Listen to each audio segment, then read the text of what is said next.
குக்கு தமிழுக்கு வரவேற்கிறோம். பசுவின் நன்றி.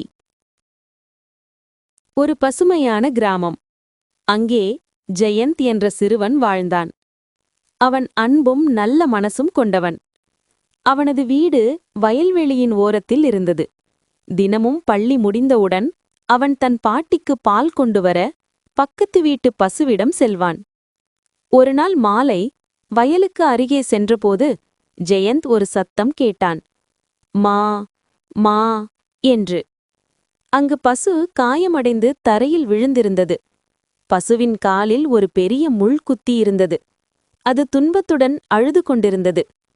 அவன் மெதுவாக பசுவின் காயத்தை சுத்தம் செய்தான். பிறகு மருந்து தடவினான். பசு நன்றி நிறைந்த கண்களால் அவனை பார்த்தது. அன்று முதல் அவன் தினமும் அந்த பசுவிற்கு புல்லை உணவாக கொடுத்தான். காலம் சென்றது.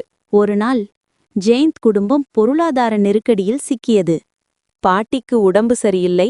ஜெயந்திடம் பால் வாங்க பணமில்லை.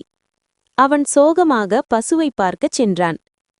அந்த பசு அவனை பார்த்ததும், அதிசயம், பசு பால் கொடுக்கத் தொடங்கியது. ஜெயந்த் ஆச்சரியத்துடன் பார்த்தான். ஜெயந்த் பாட்டியிடம் சொன்னான், இதுதான் நான் காப்பாற்றிய பசு.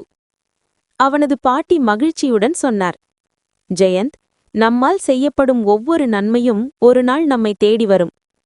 நீதி. நாம் செய்த நன்மை எப்போதும் வீணாகாது. அது மனிதனின் உயர்ந்த பண்பு. நன்றி. லைக், ஷேர், சப்ஸ்கிரைப் செய்யுங்கள்.